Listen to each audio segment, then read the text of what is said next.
ಸಾಮಾನ್ಯವಾಗಿ ಜೀವನದಲ್ಲಿ ಯಾವುದಾದ್ರೂ ಕಷ್ಟ ಅಂತ ಎದುರಾದಾಗ ದೇವ್ರು ನನ್ನ ಎದುರುಗಡೆ ಪ್ರತ್ಯಕ್ಷ ಆಗಿದ್ದಿದ್ರೆ ಈ ಕಷ್ಟ ನನಗೆ ಯಾಕಪ್ಪ ಕೊಟ್ಟೆ ಅಂತ ಕೇಳಬೇಕು ಅಂತ ಯಾವತ್ತಾದ್ರೂ ಅನ್ಕೊಂಡಿದ್ದೀರಾ? ಇವತ್ತು ನಾವು ನಿಮ್ಮನ್ನ ಇನ್ಫೋ ಹೊನುಡಿನಲ್ಲಿ ಒಂದು ವಿಶೇಷವಾದಂತಹ ದೇವಸ್ಥಾನ ಕರ್ಕೊಂಡು ಬರ್ತಾ ಇದ್ದೀವಿ. ಇಲ್ಲಿ ನೀವು ದೇವರನ್ನ ಪ್ರಶ್ನೆ ಮಾಡ್ಬೋದು. ನಿಮಗೆ ಈ ಕಷ್ಟ ಯಾಕೆ ಎದುರಾಯಿತು, ಈ ಕಷ್ಟದಿಂದ ನೀವು ಪರಿಹಾರ ಹೇಗೆ ಕಂಡ್ಕೋಬಹುದು, ನೀವು ಆರಾಮಾಗಿ ಜೀವನ ನಡೆಸಬೇಕು ಅಂದ್ರೆ ಏನ್ ಮಾಡಬೇಕು, ಈ ಎಲ್ಲ ಪ್ರಶ್ನೆಗೆ ನಿಮಗೆ ಖುದ್ದು ದೇವರೇ ಬಂದು ಉತ್ತರ ಕೊಡ್ತಾರೆ. So welcome to Info Honudi. Content ಇಷ್ಟ ಆದ್ರೆ ಲೈಕ್, ಶೇರ್, ಸಬ್ಸ್ಕ್ರೈಬ್ ಮಾಡಿ. Welcome to Info Honudi. ಇವತ್ತು ನಮ್ಮ ಜೊತೆ ಇದ್ದಾರೆ MS ಕೃಷ್ಣಪ್ಪನವರು. ಕಾರ್ಯಕ್ರಮಕ್ಕೆ ಸ್ವಾಗತ. ಹೇಳಿ ಸರ್, ನಿಮಗೆ ಈ ದೇವಸ್ಥಾನ ಕನ್ಸ್ಟ್ರಕ್ಟ್ ಮಾಡಿ ಎಷ್ಟು ವರ್ಷ ಆಯಿತು? 2006 ಜೂನ್ 7ನೇ ತಾರೀಕು ಪ್ರತಿಷ್ಠಾಪನೆ ಆಯಿತು.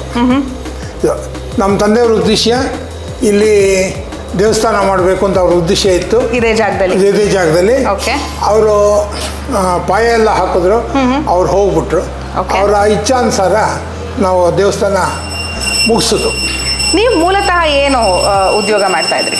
ನಾವು ಮೂಲತಃ ವ್ಯವಸಾಯಗಾರರು. ಇದೆಲ್ಲ ಜಮೀನಿಲ್ಲ ನಮ್ಮದೇ ಆದ್ದರಿಂದ, ನಮ್ಮ ಸ್ವಂತ ಜಮೀನಲ್ಲಿ ದೇವಸ್ಥಾನ ಮಾಡಿರೋದ್ರಿಂದ ನಾವು ಅಗ್ರಿಕಲ್ಚರಿಸ್ಟು.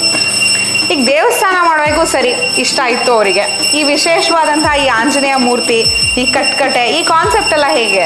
ಇದು ಒಂದು ಕಡೆ ಒಂದು ನದಿನಲ್ಲಿ ಸ್ನಾನ ಮಾಡ್ತಿರುವಾಗ ಈ ಕಲ್ಲು ಕಾಲಿಗೆ ಸಿಕ್ತು. ಓಕೆ. ಕಾಲಿಗೆ ವೈಬ್ರೇಷನ್ ಆಯಿತು. ಅದೇನು ಅಂತ ತಗೊಂಡು ಕೈನಲ್ಲಿ ಇಟ್ಕೊಂಡಾಗ ಕೈಯೆಲ್ಲ ವೈಬ್ರೇಷನ್ ಆಗ್ತಾಯಿತ್ತು. ಸರಿ, ಅದನ್ನು ನಾವು ಮನೆಗೆ ತೊಗೊಂಬಂದು, ನಾನು ಮೂಲತಃ ಶ್ರೀರಾಮನ ಭಕ್ತ. ಓಕೆ. ಸೊ ಆಂಜನೇಯನ ಉಪಾಸನೆ ಮಾಡ್ತೀನಿ ನಾನು. ಹಾಗಾಗಿ ಆಂಜನೇಯನ ಮಂತ್ರದಲ್ಲಿ ಶ್ರೀರಾಮನ ಮಂತ್ರದಲ್ಲಿ ಅದಕ್ಕೆ ಶಕ್ತಿ ತುಂಬಿದೆ. ಆಂಜನೇಯದಿಂದನೂ ಶಕ್ತಿ ತುಂಬಿಸ್ದೆ. ಅದಾದಮೇಲೆ ತಿರ್ಗಕ್ಕೆ ಶುರುವಾಯಿತು. ಓಕೆ. ನನ್ನ ಕನಸಿನಲ್ಲಿ ಅದನ್ನು ತೊಗೊಂಡು ಮನೆಯಲ್ಲಿ ಇಟ್ಕೊಂಡ್ಮೇಲೆ ಅದು ತಿರ್ಗೋ ಭಾಸ ಆಯಿತು ಕನಸಿನಲ್ಲಿ. ಓಕೆ. ಸೊ ಅದಕ್ಕೆ ಆ ಶಕ್ತಿ ಇದೆ ಅಂತ ಹೇಳಿ ಅದಕ್ಕೆ ಮಂತ್ರ ಶಕ್ತಿ ತುಂಬಿತು. ಅದಕ್ಕೆ ತಿರ್ಗಕ್ಕೆ ಶುರುವಾಯಿತು. ಅಲ್ಲಿಂದ ಅದರೊಳಗೆ ಎಲ್ಲ ಥರ ವಿಚಾರ, ಹಿಂದಿನ ಜನ್ಮದ ವಿಚಾರ ಎಲ್ಲ ತಿಳ್ಕೊಬೋದು ಅದರೊಳಗೆ. ಭೂತ ಪ್ರೇತ, ಬ್ರಹ್ಮರಾಕ್ಷಸ ಎಲ್ಲದೂ ನಿವಾರಣೆ ಮಾಡಿಕೊಡ್ತಾರೆ ಆಂಜನೇಯ. ಸೊ ಇಲ್ಲಿ ಯಾರು ಬೇಕಾದ್ರೂ ಬಂದು ಇಲ್ಲಿ ಅಲ್ಲಿ ನಿಂತ್ಕೊಂಡು ಕೇಳ್ಬೋದು. ಕೇಳಿದ್ರೆ ಆಂಜನೇಯನ ಜೊತೆ ನೇರವಾಗಿ ಮಾತಾಡ್ಬೋದು. ಅವರು ಮಾತಾಡ್ತಾರೆ, ನಮಗಿನ್ನೂ ಕೇಳಿಸ್ಕೊಳ್ಳೋಂಥ ಶಕ್ತಿ ಬಂದಿಲ್ಲ. ಸೊ ಕಲ್ಲನ್ನ ಬಲಗಡೆ ಕೇಳಿದ್ರೆ ಬಲಗಡೆ ತಿರುಗುತ್ತೆ, ಎಡಗಡೆ ಕೇಳಿದ್ರೆ ಎಡಗಡೆ ತಿರುಗುತ್ತೆ. ಎಷ್ಟು ಜನ ಭಕ್ತಾದಿಗಳು ಇಲ್ಲಿ ಬಂದು ಪರಿಹಾರ ಪಡ್ಕೊಂಡು ಹೋಗಿದ್ದಾರೆ? ಸುಮಾರು ಸಾವಿರಾರು ಜನ ಬಂದಿದ್ದಾರೆ. ಯಾವ್ಯಾವ ವಿಚಾರಕ್ಕೆ ಪರಿಹಾರ? ಒಂದು ಭೂತ ಪ್ರೇತಾದಿಗಳು, ಸ್ತ್ರೀ ಶಾಪ ಬಹಳ ಕಷ್ಟ. ಅದನ್ನು ನಿವಾರಣೆ ಮಾಡೋದು ಆಂಜನೇಯನ ಬಿಟ್ಟರೆ ಬೇರೆ ಇನ್ಯಾರ ಕೈನಲ್ಲೂ ಆಗಲ್ಲ. ಅಂಥವು ಸುಮಾರಷ್ಟು ಇಲ್ಲಿ ನಿವಾರಣೆ ಆಗಿದೆ. ಬ್ರಹ್ಮರಾಕ್ಷಸ ಎಲ್ಲ ನಿವಾರಣೆ ಆಗಿದೆ. ಆಮೇಲೆ ಸುಮಾರು ಒಂದು 10-12 ವರ್ಷ ತಡ ಆಗಿರೋಂಥ ಮದುವೆಗಳೆಲ್ಲ ಇಲ್ಲಾಗಿದೆ. ಒಂದು 35-36 ವರ್ಷದವ್ರಿಗೆ ಸಂತಾನ ಆಗಿದೆ. ಅದಕ್ಕೆಲ್ಲ ಅನುಕೂಲ ಮಾಡಿಕೊಡ್ತಾರೆ ಸ್ವಾಮಿ. ಸೊ ಹೇಗೆ ಗೊತ್ತಾಗುತ್ತೆ? ಇವಾಗ ನಾವು ಬಂದು ಆಂಜನೇಯ ಸ್ವಾಮಿ ಹತ್ರ ನನಗೆ ಈ ಥರ, ಇವಾಗ ಸಾಮಾನ್ಯವಾಗಿ ಯಾವ್ದಾದ್ರು ದೇವ್ರ ಹತ್ರ ಹೋಗಿ ನಿಂತ್ಕೊಂಡು, ದೇವರೇ ನನಗೆ ಈ ಥರ ಕಷ್ಟ ಆಗ್ತಾ ಇದೆ, ಪರಿಹಾರ ಮಾಡಿಕೊಡು ಅಂತ ಕೇಳ್ತೀವಿ. ಇಲ್ಲಿ ಆಂಜನೇಯ ಮಾತಾಡ್ತಾರೆ ಅನ್ನೋ ಪ್ರತೀತಿ ಇದೆ. ಹೇಗೆ ಗೊತ್ತಾಗುತ್ತೆ? ಈಗ ಕಲ್ ಮೇಲೆ ನಿಂತ್ಕೋಬೇಕು. ಕಲ್ ಮೇಲೆ ನಿಂತ್ಕೊಂಡು ಆಂಜನೇಯ ಸ್ವಾಮಿನ ಕೇಳಬೇಕು. ಸ್ವಾಮಿ, ನನಗಿಂತ ಸಮಸ್ಯೆ ಇದೆ, ಈ ಸಮಸ್ಯೆ ನೀವು ತೀರ್ಮಾನ ಮಾಡ್ಕೊಡ್ತೀನಿ ಅಂದರೆ ನನಗೆ ಬಲಗಡೆ ಪ್ರದಕ್ಷಿಣೆ ಕೊಡಿ ಅಂದರೆ ಕಲ್ ಸಮೇತ ತಿರುಗುತ್ತೆ, ಕಲ್ ಸಮೇತ ಬಲಗಡೆ ತಿರುಗುತ್ತೆ. ಅಥವಾ ಎಡಗಡೆ ಕೇಳಿದ್ರೆ ಎಡಗಡೆ ತಿರುಗುತ್ತೆ. ಅದು ಅವ್ರ ಒಪ್ಪಿಗೆ ನಮಗೆ ಗೊತ್ತಾಯಿತು ಅಂತ ಆಯಿತು. ಅವರು ಇದಾಗೋದಿಲ್ಲ, ನಾನೇನು ಮಾಡೋದಿಲ್ಲ ಅಂದರೆ ಅವರು ಎಡಗಡೆ ಕೊಟ್ಬಿಡ್ತಾರೆ. ನಾನೇನು ಮಾಡಲ್ಲ ಅಂದರೆ, ನಾನು ಮಾಡಿಕೊಡ್ತೀನಿ ಅಂದರೆ ಬಲಗಡೆ ಕೊಡ್ತಾರೆ. ಹಾಗೆ. ಸೊ ಎಷ್ಟು ದಿವಸದಲ್ಲಿ ಆಗುತ್ತೆ, ಯಾವ ರೀತಿ ಪರಿಹಾರ ಸಿಗುತ್ತೆ, ಇದು ಕೂಡ ಉತ್ತರ ಸಿಗುತ್ತಾ? 3 ತಿಂಗಳೊಳಗೆ ಅವ್ರಿಗೆ ಪರಿಹಾರ ಸಿಕ್ಬಿಡುತ್ತೆ. ಕೆಲವ್ರಿಗೆಲ್ಲ ಒಂದೇ ದಿವಸಕ್ಕೆ ಪರಿಹಾರ ಸಿಕ್ಕಿರೋದು ಉಂಟು, ತಿಂಗಳಲ್ಲಿ ಸಿಕ್ಕಿರೋದು ಉಂಟು. ಹಾಗೆ. ಸೊ ಈಗ ಈ ಕಲ್ಲನ್ನು ಯಾವಾಗಲೂ ಇಲ್ಲೇ ಇರುತ್ತೆ, ಇದೇ ಹೊತ್ತಿನಲ್ಲಿ ಬಂದು ಕೇಳಬೇಕು, ಇಷ್ಟೊತ್ತು ಸಮಯಕ್ಕೆ ಬಂದು ಕೇಳಬೇಕು? ಬೆಳಿಗ್ಗೆ 10ರಿಂದ 12, ಸಾಯಂಕಾಲ 6ರಿಂದ 8 ಅಂತ ನಿಗದಿ ಮಾಡಿದ್ದೀವಿ ಸಮಯ. ಆ ಸಮಯದಲ್ಲಿ ನಾವು ಸ್ವಾಮಿನ ಪ್ರಾರ್ಥನೆ ಮಾಡಿಕೊಂಡು ಅವ್ರದ್ದೇನಿದೆ ಸಮಸ್ಯೆ ಅವ್ರಿಗೆ ಸ್ಪಷ್ಟವಾಗಿ ಹೇಳ್ತೀವಿ. ಅದರಿಂದ 100% ರಿಸಲ್ಟ್ ಸಿಕ್ಕತ್ತವೆ. ವಿಶೇಷ ಏನಪ್ಪಾ ಅಂದ್ರೆ ನಾನು ಕೇಳಿದ ಹಾಗೆ ಇಲ್ಲಿ ಮರ್ತಿರೋ ಹರಕೆಗಳನ್ನು ಕೂಡ ಇಲ್ಲಿ ಪರಿಹಾರ ನಿವಾರಣೆ ಆಗುತ್ತೆ. ನಿವಾರಣೆ ಆಗುತ್ತೆ. ಎಂಥ ಹರಕೆ ಇದ್ರೂ ಗೊತ್ತಾಗುತ್ತೆ. ಅದು ಹೆಣ್ಣು ದೇವತೆ ಹರಕೆ ಅಥವಾ ಗಂಡು ದೇವತೆ ಹರಕೆ ಅನ್ನೋದು ಗೊತ್ತಾಗುತ್ತೆ. ಹರಕೆ ನಿವಾರಣೆ ಮಾಡಿದ್ಮೇಲೆ ಅವ್ರ ಜೀವನ ಸುಖವಾಗಿರುತ್ತೆ. ಇಲ್ಲ ಜೀವನದಲ್ಲಿ ಸಮಸ್ಯೆಗಳು ಶುರುವಾಗ್ತಾ ಇರುತ್ತೆ.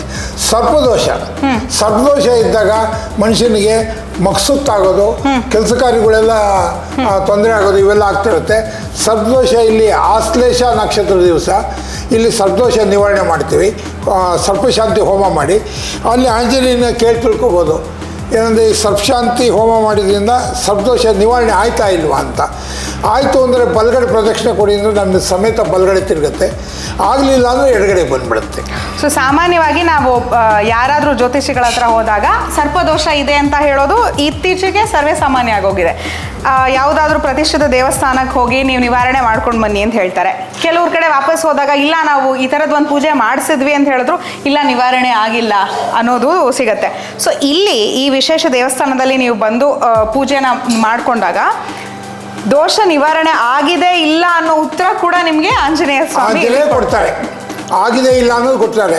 ಈ ಕೆಲವು ಕಾಯಿಲೆಗಳು ಇರುತ್ತೆ, ಕ್ಯಾನ್ಸರ್ ಅಂತಾರೆ, ಅದು ಇನ್ನೊಂದು ದೊಡ್ಡ ದೊಡ್ಡ ಕಾಯಿಲೆಗಳು ಹೆಸರು ಹೇಳ್ಬಿಡ್ತಾರೆ ಕೆಲವರು. ಅವ್ರಿಗೆ ಕ್ಯಾನ್ಸರ್ ಇದೆ ಇಲ್ಲ ಅನ್ನೋದು ಇಲ್ಲಿ ಗೊತ್ತಾಗುತ್ತೆ.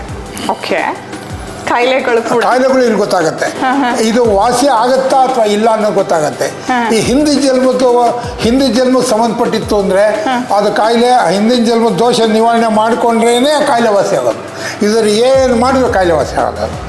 ಎಷ್ಟೋ ಕಡೆ ವಾಸಿ ಆಗದಿರೋ ಕಾಯಿಲೆಗಳು ಇಲ್ಲಿ ವಾಸಿ ಆಗಿದೆ. ಎಷ್ಟೋ ಕಡೆ ಪರಿಹಾರ ಆಗದಿರುವಂತಹ ಸಮಸ್ಯೆಗಳು ಇಲ್ಲಿಗೆ ಆಂಜನೇಯ ಉತ್ತರ ಕೊಡ್ತಾರೆ ಇಲ್ಲಿ, ಅದು ವಿಶೇಷ. ಇನ್ನು ಯಾರು ಬೇಕಾದರೂ ಬಂದಿಲ್ಲಿ ಪ್ರಶ್ನೆ ಕೇಳ್ಬೋದು? ಯಾರು ಬೇಕಾದ್ರೂ ಒಂದು ಕೇಳಿ, ಎಲ್ಲರೂ ಅವ್ರ ಮಕ್ಕಳೇ, ಎಲ್ಲ ಆಂಜನೇಯನ ಮಕ್ಕಳೇ. ಆದರೆ ಯಾರು ಬೇಕಾದ್ರೂ ಕೇಳ್ಬೋದು, ಯಾರಿಗೂ ಇಲ್ಲ ಅಂತ ಹೇಳಲ್ಲ ಸ್ವಾಮಿ, ಎಲ್ಲರಿಗೂ ಮಾಡ್ಕೊಡ್ತಾರೆ.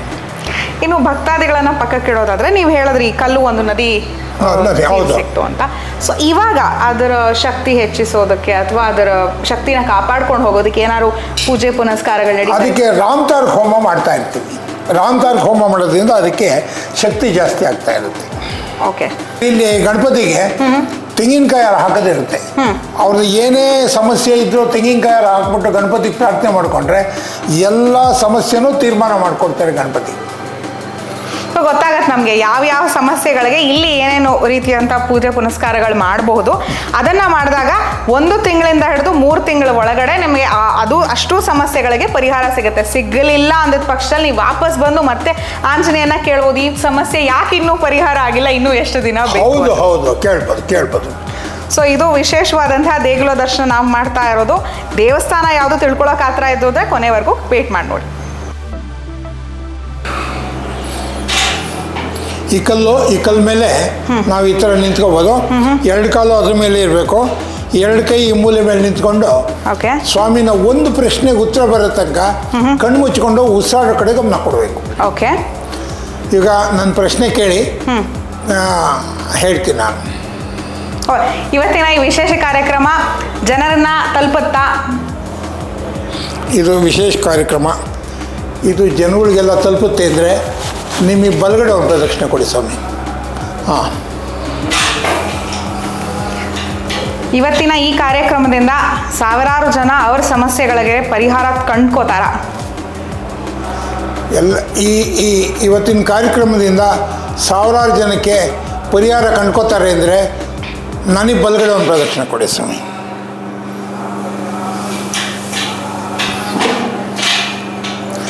ಇವತ್ತಿನ ಕಾರ್ಯಕ್ರಮ ಜನಗಳು ಅನುಕೂಲ ಆಗುತ್ತೆ ಏನಾಗಿದ್ದರೆ ನಿಮಗೆ ಬಲಗಡೆ ಒಂದು ಪ್ರದಕ್ಷಿಣೆ ಕೊಡಿ ಸ್ವಾಮಿ. ಆಯಿತು. ಎಷ್ಟೋ ಕಡೆ ಸುಪ್ರೀಂ ಕೋರ್ಟಲ್ಲಿ ಕೂಡ ನ್ಯಾಯ ಸಿಗಲ್ಲ ಅಂತ ಹೇಳ್ತಾರೆ. ಆದರೆ ಇಲ್ಲಿ ಆಂಜನೇಯ ಸ್ವಾಮಿಯ ಕಟ್ಟಕಟೆಯಲ್ಲಿ ನಾನು ನಿಂತಿದ್ದೀನಿ. ಇಲ್ಲಿ ನಿಂತವರಿಗೆ ಖಂಡಿತವಾಗ್ಲೂ ನ್ಯಾಯ ಸಿಗುತ್ತೆ ಅಂತ ಆಂಜನೇಯ ಸ್ವಾಮಿ ಹೇಳ್ತಾ ಇದ್ದಾರೆ. ಇಲ್ಲೊಂದು ವಿಶೇಷವಾದಂತಹ ಕಲ್ಲಿದೆ. ಈ ಕಲ್ಲು ಮೇಲೆ ಎಷ್ಟು ಭಾರ ಇರುವಂಥ ವ್ಯಕ್ತಿ ನಿಂತರೂ ಕೂಡ ಈ ಕಲ್ಲು ತಿರುಗುತ್ತೆ. ನನಗೆ ಆಶ್ಚರ್ಯ ಆಗಿದ್ದು ಆವಾಗ ನಾ ಬಂದಾಗ ಯಾವುದೋ ಒಂದು ಸಮಸ್ಯೆ ಹೇಳ್ಕೊತಾ ಒಬ್ರು ನಿಂತಿದ್ರು. 7 ವರ್ಷದ ಮಗುಗೆ ತುಂಬ ಕಷ್ಟ ಆಗಿ ಪ್ರತಿ ರಾತ್ರಿ ಮಗು ಇಡೀ ರಾತ್ರಿ ಅಳ್ತಾ ಇತ್ತು ಅಂತ. ನಂಗೆ ಆಶ್ಚರ್ಯ ಆಗಿ ನಿಂತ್ಕೊಂಡೆ ಮೊದಲನೇ ಸಾರ್ತಿ ನಾನು ಈ ದೇವಸ್ಥಾನಕ್ಕೆ ಬಂದಾಗ. 7 ವರ್ಷದ ಮಗು 7 ವರ್ಷದಿಂದ ಇಡೀ ರಾತ್ರಿ ನಿದ್ದೆ ಮಾಡದೇ ಇದ್ದಂಥ ಮಗು ಇಲ್ಲಿ ಬಂದು ಆಂಜನೇಯ ಸ್ವಾಮಿಯನ್ನು ಬೇಡ್ಕೊಂಡು ಪರಿಹಾರ ತಗೊಂಡಾಗ ಈಗ 15-20 ದಿವಸಗಳಿಂದ ನೆಮ್ಮದಿಯಾಗಿ ನಿದ್ದೆ ಮಾಡೋಕ್ಕೆ ಶುರು ಮಾಡಿದೆ ಅಂತ. ಈ ಟೆಸ್ಟಿಮೋನಿಯಲ್ ಆದಮೇಲೆ ನಮಗೆ ವಾಪಸ್ ಬಂದು ಸಾಕಷ್ಟು ಜನಕ್ಕೆ ಸಹಾಯ ಆಗಬಹುದು ಅಂತ ಇದೊಂದು ಎಪಿಸೋಡ್ನ ಮಾಡ್ತಾ ಇದ್ದೀವಿ. ಸೊ ಈ ವಿಶೇಷವಾದಂಥ ಕಲ್ ಮೇಲೆ ಯಾರು ಬೇಕಾದರೂ ಬಂದು ನಿಂತು ನಿಮ್ಮ ಸಮಸ್ಯೆಗಳ ಬಗ್ಗೆ ಮಾತಾಡ್ಬೋದು, ನಿಮ್ಗೇನು ಪರಿಹಾರ ಬೇಕೋ ಅದನ್ನು ಕಂಡ್ಕೋಬಹುದು. ಇಲ್ಲಿ ಬಂದು ನಿಂತು ಪರಿಹಾರ ಸಿಗದವರೇ ಇಲ್ಲ ಅಂತ ದೇವಸ್ಥಾನದ ಪುರೋಹಿತರು ಹೇಳ್ತಾರೆ, ಇಲ್ಲಿ ದೇವಸ್ಥಾನದ ಟ್ರಸ್ಟಿಗಳು ಹೇಳ್ತಾರೆ, ಇಲ್ಲಿನ ಸುತ್ತಮುತ್ತ ಭಕ್ತಾದಿಗಳು ಹೇಳ್ತಾರೆ. ಸೊ ಬೆಂಗಳೂರಿನಲ್ಲೇ ಇರುವಂಥ ಈ ವಿಶೇಷವಾದಂಥ ದೇವಸ್ಥಾನಕ್ಕೆ ಬಂದು ಈ ಆಂಜನೇಯ ಸ್ವಾಮಿ ಮುಂದೆ ಈ ಕಲ್ಲಿನ ಮೇಲೆ ನಿಂತ್ಕೊಂಡು ನಿಮ್ಮ ಪ್ರಶ್ನೆಗಳನ್ನು ಕೇಳಿ ನಿಮ್ಮ ಯಾವುದೇ ಸಮಸ್ಯೆಗೆ, ಅದು ಆರೋಗ್ಯದ ಸಮಸ್ಯೆ ಇರಬಹುದು, ನಿಮ್ಮ ಕರಿಯರ್ ಗ್ರೋತ್ ಇರ್ಬೋದು, ಮಕ್ಕಳು ಓದ್ತಿಲ್ಲ ಅನ್ನೋದಕ್ಕೆ ಸಮಸ್ಯೆ ಇರ್ಬೋದು, ಹಣ ಸೇರ್ತಿಲ್ಲ ಅನ್ನೋದಿರ್ಬೋದು, ಉದ್ಯೋಗ ಸಿಗ್ತಾ ಇಲ್ಲ ಅನ್ಬೋದು, ಯಾವುದೂ ಇಲ್ಲ, ಮನೆಯಲ್ಲಿ ಕಲಹ, ಶಾಂತಿ, ನೆಮ್ಮದಿ ಇಲ್ಲ, ಯಾವುದೇ ರೀತಿಯ ಸಮಸ್ಯೆಗಳಿಗೆ ನಿಮಗೆ ಇಲ್ಲಿ ಆಂಜನೇಯ ಸ್ವಾಮಿಯ ಈ ಕಟ್ಕಟೆನಲ್ಲಿ ಪರಿಹಾರ ಸಿಗುತ್ತೆ. ಇನ್ನು ವಿಶೇಷ ಏನಪ್ಪಾ ಅಂದರೆ, ಯಾವುದಾದ್ರೂ ಸಂಬಂಧ ಬಂದು ಮದುವೆ ಆಗಬಹುದಾ ಅನ್ನೋ ಪ್ರಶ್ನೆ ಇರುತ್ತಲ್ಲ, ಆವಾಗ ಕೂಡ ನೀವು ಆಂಜನೇಯ ಸ್ವಾಮಿ ಹತ್ರ ಬಂದ್ಬಿಟ್ಟು ನನಗೆ ಈ ಮದುವೆ ಆಗೋದ್ರಿಂದ ಒಳ್ಳೇದಾಗುತ್ತಾ ಇಲ್ವಾ, ಈ ವ್ಯಕ್ತಿನ ನಾನು ಮದುವೆ ಆಗಬಹುದಾ ಅಂತ ಇಲ್ಲಿ ಆಂಜನೇಯನನ್ನು ಪ್ರಶ್ನೆ ಮಾಡ್ಬೋದಂತೆ. ಶ್ರೀರಾಮಚಂದ್ರನಂತ ಗಂಡನ ಕೊಡ್ತಾನೆ ಅಂತ ಪ್ರತೀತಿ ಹೇಳುತ್ತೆ. ಇನ್ನು ಸಂತಾನ ಸಮಸ್ಯೆಯಿಂದ ನರಳ್ತಾ ಇರೋರಿಗೆ, ಒಬ್ಬ ಡಾಕ್ಟ್ರಿಂದ ಇನ್ನೊಬ್ಬ ಡಾಕ್ಟ್ರಿಗೆ ಹೋಗ್ತಾ ಇರೋರಿಗೆ ಇಲ್ಲಿ ಆಂಜನೇಯ ಸ್ವಾಮಿಯ ಕಟ್ಕಟೆನಲ್ಲಿ ಸಂತಾನ ಭಾಗ್ಯ ಕೂಡ ಸಿಗುತ್ತಂತೆ. ಸೊ ಯಾಕೆ ನೀವು ಕೂಡ ಇಲ್ಲಿ ಒಮ್ಮೆ ಬಂದು ಪ್ರಯತ್ನ ಮಾಡಬಾರ್ದು?